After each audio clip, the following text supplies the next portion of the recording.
and I didn't think I was going to miss it, and I really don't. But when you get into these discussions here, you kind of miss the bullshit that goes around and the guys. And you know, this is a great camaraderie in here. This is a great clinic. This is a great clinic. You guys have a real opportunity to learn some football from some good coaches, me included, I hope. But you should take advantage of it. You really should.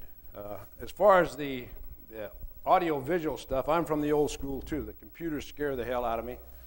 I know the Avid and all the other stuff are great teaching tools, and you young guys should use all of them.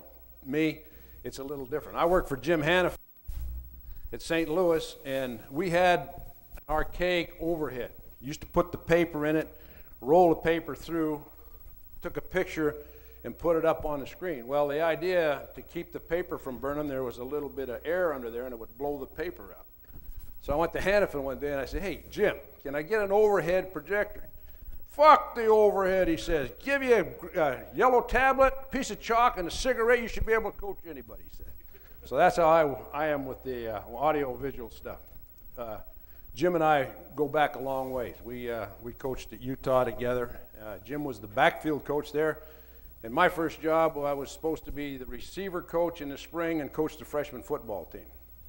And so in the spring, I was coaching the receivers, and about a week into practice, the head coach comes to me and he says, hey, coach, he says, you got them blocking downfield real well. Do you think we can throw them the ball now? And I said, so I was really like a fish out of water. And then I ended up coaching the defensive line, and Jim ended up coaching the offensive backs. But we go back a long way. Before we talk about the perimeter run game of the Seattle Seahawks or the Green Bay Packers or Detroit or whoever is running the West Coast offense, you have to have a little bit of a background on where this thing started. In 1977, Bill Walsh became the head coach at Stanford University. And at that time, he asked me to join him. I had just got my ass canned as the head coach at Utah, so I was looking for a job. But I went out there, and this is when the West Coast offense went in. Now, you got to know that Bill had been in the professional ranks for 7, 8, 9 years. He was most recently at that time coming from the San Diego Chargers and had been here with the Bengals with Paul Brown. So he was one of the foremost, if you want to call them, coordinators in the National Football League. So when he came to Stanford, his idea was to put in a pro-style offense. His thought was, if you get the athletes you get at Stanford, you got to challenge them. You can't go out and run the option. You can't go out and run the wishbone because you're going to lose them. Plus, he came from Sid Gilman's school of the passing game, and Sid Gilman's thought was, anytime you run the ball, it's a wasted play. So we were going to throw the ball and try to run the ball effectively. And this was his philosophy, and he had to buy into it. Now, the West Coast offense is a two-back operation, primarily. When Bill came in, the NFL, there was the 4-3. 3-4 was just coming in, no nickel. So you had pretty much a good idea where people were going to line up and how to get the blocking schemes, how to get on the edge, and how to run the football. Times have changed, obviously. But that's where the basis of this thing is. It's a two-back operation, and it's the old pro style where you got two backs in the backfield who used to be both of them could block. Now you don't get that. And then they could pass protect, and then you had your pro offense. Now, the idea was to get into split back, red as we call it, run your sweep, run your draw, maybe a dive play, get into a brown formation, which was the old pro formation, halfbacks set to the weak side, fullbacks the ball carrier here, go to a strong set, which was the blue, and just flip that over. We didn't have an I formation at the time. He didn't bring the I with him. So this was our approach. We're going to go in, run a two-back offense. We're going to play the 3 defense as a team. That was our defense, and that's what we worked on in spring ball. Worked against the 4-3 defense, ran the pro offense without a running back, really. We didn't have a running back in going into spring. Problem was, our opener was going to be against the University of Colorado, where Bill Mallory coached. And he coached the 3-4 front with all the offsets, all the slants, all the inside dogs. So at the end of spring ball, we've been working on the 4-3. Bill comes in, he starts looking at Colorado. And he said, oh my God, what's this? You know, they're offsetting, they're slanting. How are we going to protect football? Because we're free release in the back, double reading the guards. doing all that. And what happened is that when we went to Colorado, first thing that happened, Darren Nilsson came on campus as a freshman, and he gave us a running back. So we got into the I formation and did a little with that, and I'll show you that as we go here. Next thing that happened was Colorado didn't know enough about us, so they played vanilla. They were afraid to blitz. They were afraid to slant. So as a result, we were able to hold up in protection and get the offense going. I often think of if Colorado had gone in and slanted and stunted, we'd have never got the West Coast offense off the ground because we wouldn't have got a pass off. So as we build on that, that's how the West Coast offense came in to being. Now, Mike Holmgren was Bill's quarterback coach with the San Francisco 49ers, and later he was George Seifert's coordinator with the 49ers. When he came to Green Bay, he asked me if I would join him. I did. He wanted to bring the West Coast offense in as pure as he could bring it in. He wanted to go to the old two-back system. He wanted to throw the ball and just run effectively. Now, when I say run effectively or efficiently, he doesn't mean if you run a weak side slant play and it gets 21 times and then the next 4 times it gets none and you average 4. No, what he's saying is every time he calls that play, does it get the 3, 6 to 4? How many times is he? And if you can do that, then you're effective. That's all he wanted out of the running game, really. And that's asking a lot, but that's what his thinking was there. So we went to Green Bay, and that's what we started with, two-back offense. Now, you heard Bill Muir talk. John Gruden was on that staff. John has since left the two-back. You see the one-back operation that the Tampa Bay Bucks are running. Okay, Denny Green was also with Bill at Stanford. He's kind of gotten away from the two-back stuff. He's gone, and Bobby will tell you that. Andy Reid has kind of maintained it. Mike Sherman at Green Bay still runs a little bit, but he's getting a little more exotic. So people have gotten away from it. But Mike still holds to those principles. So with that in mind, when we ball, and I'm saying I gave you the efficiency marks that we want, we're probably in a normal game. In a normal NFL game, you're going to get 60 to 64, 65 plays run. If you're at Seattle, you're going to get the call runs 23 of those 60 times. 3 of those are going to be short yardage goal line runs, and if you're ahead in the game, 2 of them are kneel down plays. So your huddle calls to run the football, you're going to get maybe 18 to 20. Okay? Now you got to be efficient. Okay, now put together the practice time you're allotted. Okay, we're going to throw the ball most of the time in practice. On Tuesday, we'll have a walkthrough in the morning. We'll get 2 runs, 4 runs. By the end of the day, we'll have run 20 runs. On Thursday, that's Wednesday. On Thursday, we'll get another 24, and on Friday, it's cut to 6. So at the end of the week, we'll have run 50 run plays to prepare for the opponent we're playing. Okay, now that opponent's going to have 2, maybe 3 fronts that you got to work on. So you got to be able to block those 3 fronts, run the plays that you select, and run them efficiently.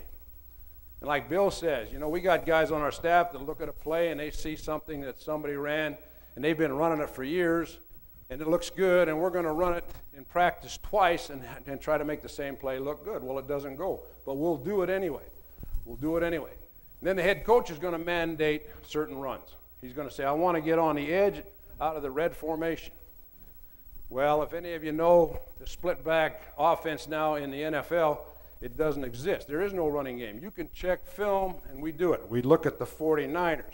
We look at Tampa Bay. We look at Green Bay. Everybody that's got that West Coast offense in, we look. You can't find a red run, but we're going to run one anyway. So that's one you're going to have to run. Okay, so when the list is compiled, we'll be like Bob. We'll have about 12 core runs, and we'll scheme. Some of those 12 will be the same blocking scheme out of different sets. We do run some one back. We like to mix and match. If you're going to send your nickel group out there with our subgroups, we're going to run nickel plays at you. If we send our subgroup out and you don't run nickel, we're not going to send our subgroup out. So we're going to try to match up to what you put out there, okay? But keep in mind, now everybody on that staff's got an idea of what you got to run. Now, we get down to the game time, we take those runs and we prioritize them. We say, okay, 1 through 12, our top 6, our top 7. The reason we do this is because we pick our first 15 plays. And we're going to get 7 runs in that first 15. So you want to make sure those 7 runs that you feel good about executing get run. Because if you're like me, the old line coach, they don't look you up on the sideline unless you get stuffed on a run or you get sacked. Okay? So here's a typical example. First down tip, call a run and play. Come to the line of scrimmage, bam, 1 yard. Fuck, we can't piss a drop. I don't have any 2nd and 9 plays. What the hell are we going to do?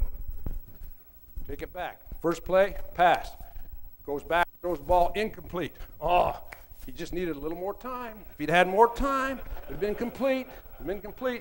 So you go down and you say, hey, coach, it's 2nd and 10. You don't have any 2nd and 9 plays. What the fuck are you going to do on 2nd and 10? Why don't you do that on 2nd and 9? We'll take the extra yard, you know. But that's the old line coach. That's the old line coach's job. So you got to be effective on the run. Well, we'll rate those runs, and then we'll get them in that first 15, and we'll get the ones we feel good about run. At least we get some momentum going, so we don't get that 2nd and 9 call. That was interesting about Bill talking about pound the rock. You know, that's how, the mushroom, you know what that's about. That's guys in a dark room and they throw shit on it to grow. That's a mushroom. That's what we are. And nobody comes down there unless you're running good, because you got something good going. I tell our guys, in our meeting room, we got an overhead projector. It sits up on the ceiling. I don't know if some of you guys have that. That's our projector. And I tell the guys, you know what's up in there? Because that's full of shit. And I says, when things go bad, the head man's got a chain up in his office and he just pulls it, and that's where this thing comes down. So shit runs downhill and it hits the mushrooms. So what we try to do is get something going to satisfy all of the people on the staff as to what looks good, and then get back to your basic run game. And so that's how we approach the run game at Seattle.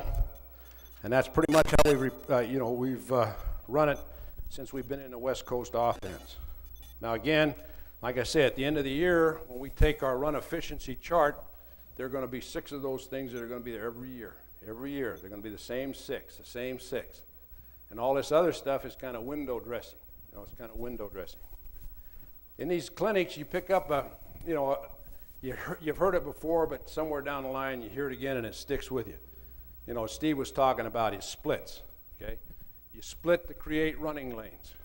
If you don't get the running lanes, you've created angles. So now you go to what Bill was talking about. Create the angles. Create the running lanes so you got the run. All these things are things that you remind yourself of as you go through these, go to these clinics. Okay, now getting to the perimeter. First of all, in the National Football League, it's hard to run the ball to the perimeter.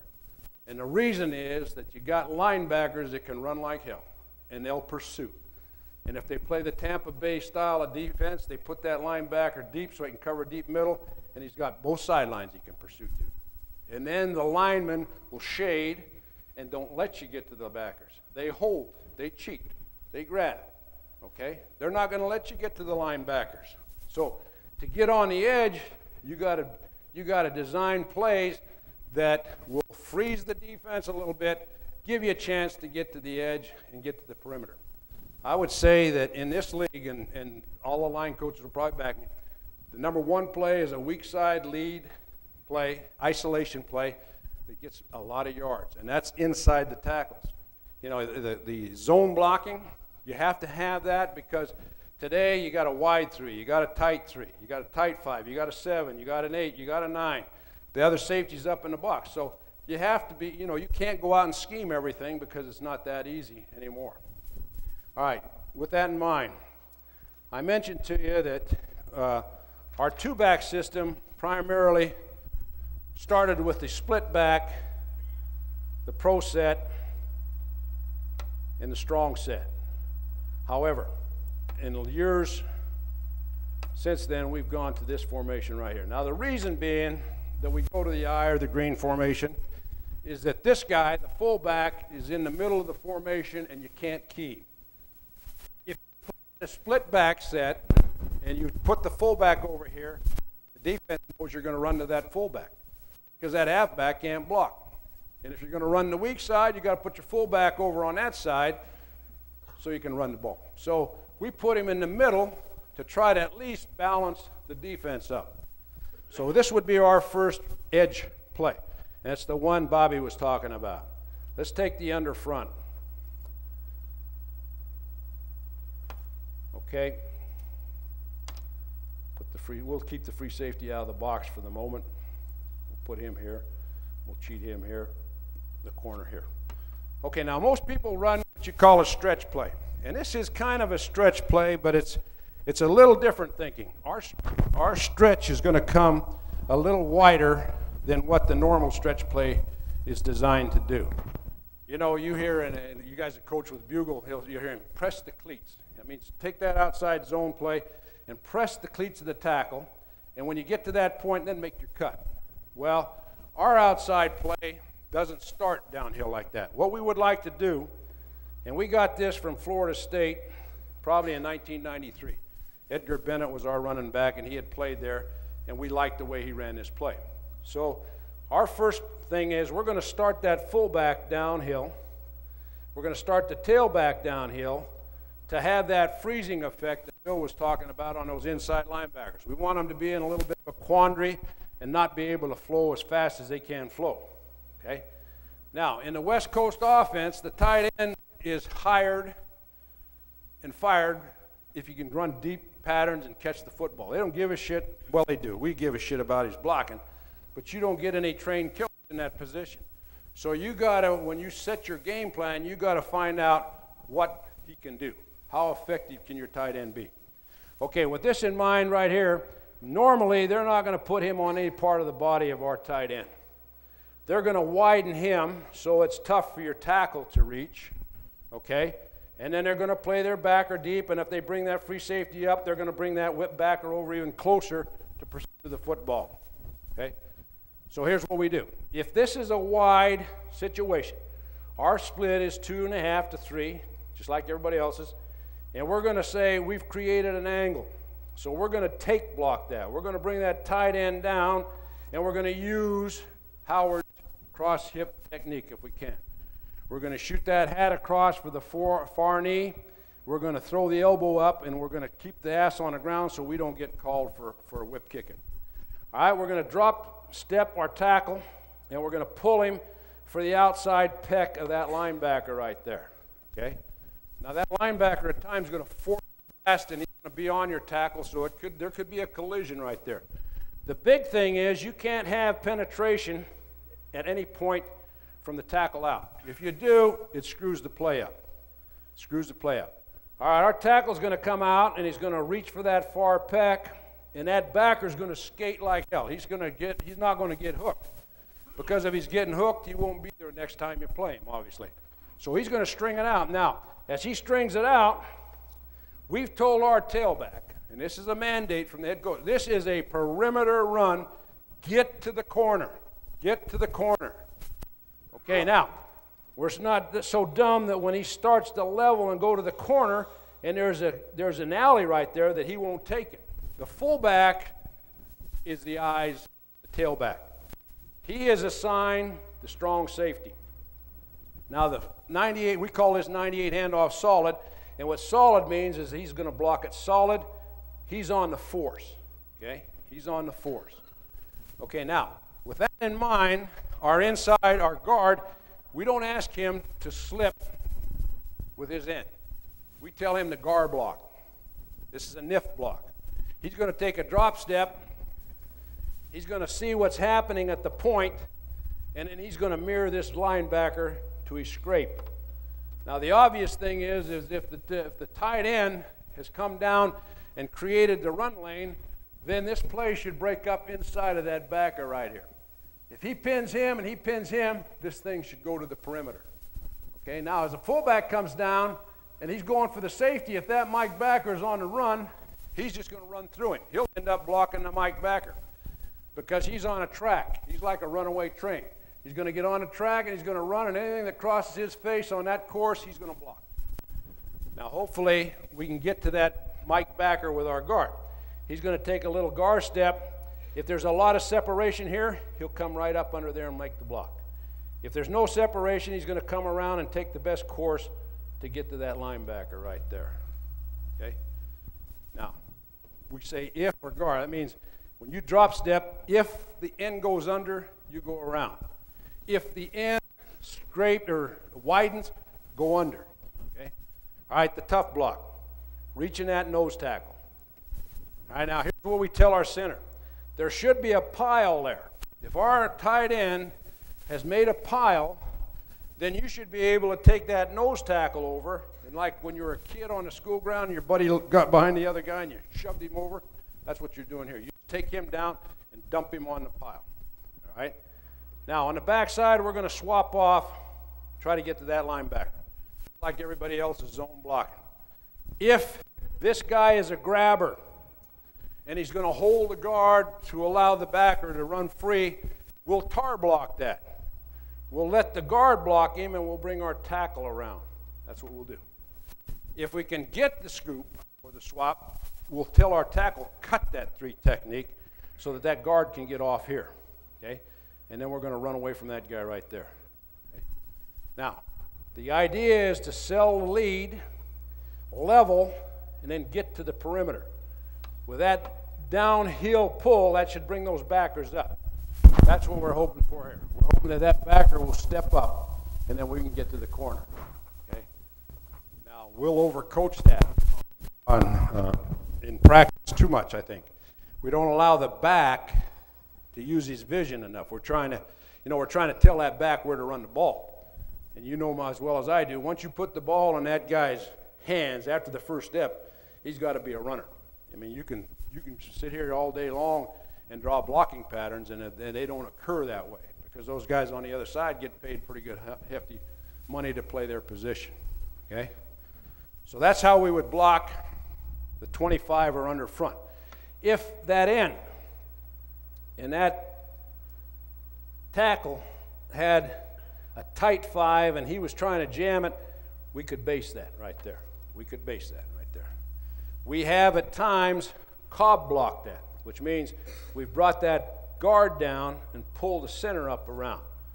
Not much success with us on outside runs. Maybe on a draw play, that's been good for us right there.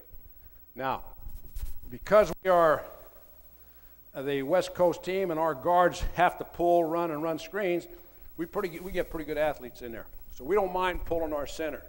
We don't mind running the guards. You know, we feel good with base. So that's how we would start with the 25 or under front. Now, the front we see most, and it's probably because of our tight end, is they're going to take this big guy and put him to where your tight end has to play football. They're going to make him block him, or they're going to grab him with that tight end so he can't get off on the routes, and they're going to make his day tough right here. Then they'll take that tackle and they'll slide him to a 3, sometimes to a 4-eye. Then they'll drop that nose tackle back on the backside of your center. They'll play a 5 here. They'll put a linebacker in that bubble area there. And most teams now bring that whip backer in there so they can cheat that Mike backer there. So therein is kind of like the college 4-3. The only difference is where that nose tackle aligns. He aligns on your center. Okay? All right, now to get to the perimeter here. Nothing changes on the outside. We're going to go down after that corner. Fullback, tailback got their same assignments. Okay? Now, we talk about the triangle right here. Okay? We tell those 3 guys over here on the triangle, we got to create angles, or we got to get our strongest blockers taking care of their toughest defenders. 9 out of 10 times the tight end coach comes and says, hey, I can't block that big fucker. So who's going to help him? The tackle. Okay, where does that put the pressure? Puts it on that guard who's got to block that 3 technique. So we bullshit it. We say, hey, you got to block that. You're in this league, you got to block that. It's tough. It's tough. But the priority is getting this guy some help because this guy's going to beat the hell out of him.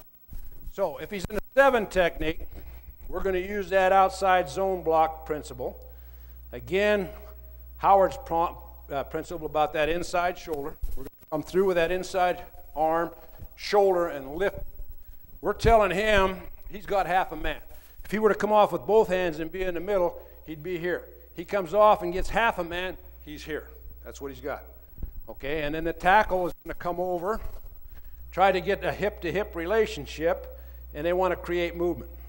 And again, you can't have any penetration in that area, or the play's dead, because we're going to level and try to get to the outside. Okay? Now, the thing that happens, he comes over the top, we get the movement here, tight end off, finishes the block here. If he squats, and a lot of them do, they're going to put a little doubt in who can come off and who can't. So they'll grab. Now we tell them, you stay on that block, and you get a hump until that guy shows. Don't come off here at the expense of leaving your tackle hanging. Okay? Obviously, if the buck runs through, then the tackle's going to come off on him.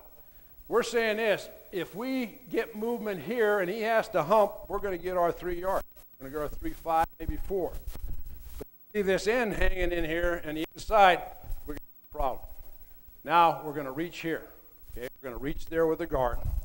Tough block, granted that, but given the choice of who needs help, you don't have much choice. Okay, now on the back side, what we've got here is a tough swap block between the backside guard and the center.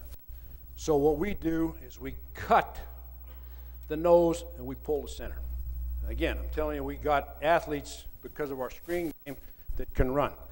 Now our center has got the pull, and he's got the Mike backer. He's in a foot race with that guy.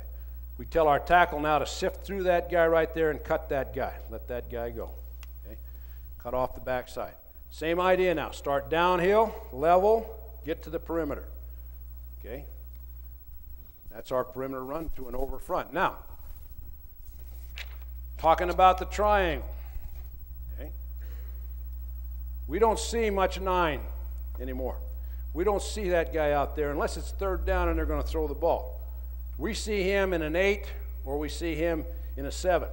Okay, if he widens, that means that the 3's probably widen. They're going to try to maintain the same discipline between those 3 guys right there. They're going to keep the triangle fairly consistent so the gap integrity is defended by the defense. And now if that happens, then we've said this. Okay, we've created another angle. He's in a position where we probably can't reach him, but we're going to be able to get up inside. So we'll tag it. We'll bring the tackle down. He'll use the technique that the tight end used. Now the guard will pull. He'll come up in there after the backer. If he has to come around, he has to come around. These 3 guys plus these 2 guys should see the same situation out there. They should see how that triangle's lined up and what the possibilities for the scrapes are. If this backer in the triangle, if he cheats to the 7, then we would take block that just like we did the 3-4 or the under front. We'll block him down and bring him around. And again, that's your triangle. So that triangle in a lot of our running game is very critical. We go to a 1-back set and we run off tackle with 1 back, that becomes very critical too. Key again, no penetration here. The big thing is we tell the back to start downhill, level, and run for the perimeter. As you get out toward the edge, if they're pushing you to the sideline, don't run the hell out of bounds. Get vertical. Get vertical. When we were at St. Louis, Jim and we had O.J. Anderson was our tailback and Stump Mitchell. We would run this play, and they would take it to where there was no room out there, and they would cut it back. And we made a lot of yardage, especially to the weak side. They would get that thing stretched and take it back up on the inside. Now that's our I, or our green formation, strong side, perimeter run. And that's the one Bob was referring to. It's not really the stretch per se. It's a combination lead stretch play. When we were at Stanford, and we got this from Woody Hayes, for Darren Nilsson, and at that time, people were playing a 3-4 front. There was no offset nose. You know, you had a tight 5. You had the normal linebacker alignment here, 5, backer here, and the plugger there. Okay, now that situation, we ran a G scheme. In other words, what we did is we sent him down after the safety, and we pulled the guard for the force. Okay, now what we did here is we just reached that, swapped that, zone blocked that, cut that off. Now, with the guard pulling here, we even did this. We had the fullback and the tackle actually zone blocking that. We tried that. We had very little success. Al Lovat came to us from Georgia Tech, and when they ran the play, that's how they ran it. And they were able to get that linebacker picked off here with the tackle.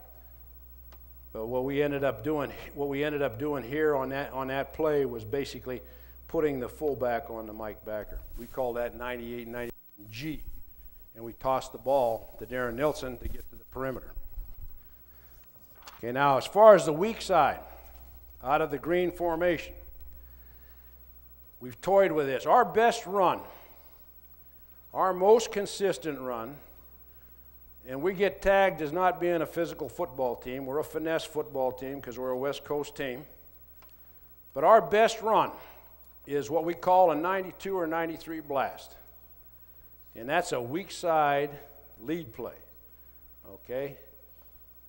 So you play that 25 front. Now, just like Bill was saying, you got, this isn't a done deal out here. You got first force blocking out here, and you're short a hat, but that's where you're going to run the football. Okay? Now, on that play, and this is the way I'm giving you an inside run here because it's going to lead to how we try to get to the outside. We're going to tell our tackle over here. We tell him, all right, just like Steve was saying, you get on that board. You get on that board, it's on that 45-degree angle, and you aim for that outside thigh board. Don't aim for the number because then you'll end up in the ear. Aim for the thigh pad, you'll probably end up in a number. Now, we are not asking you to hook this guy. We're asking you to get on the board, and he's told, if he's worth anything, get in your face and don't get hooked. So he's going to try to string your ass to the sideline, and he's not going to get hooked. That's his job. All right, once you get him on that rail, you just keep pressure on him. You keep pressure on him, and don't get a stalemate. Get movement. I don't care how much movement, get movement. All right, we're going to come off for the far thigh pad of that 3 technique with our guard. He's on the same track. They're on those boards. That's where they're going. And as this guy's trying to get on your face, if you're on the board, you're moving him. He's down there 5 yards. You got your yardage. All right, we tell the fullback, you aim at the inside leg of that guard there. And then read what happens here.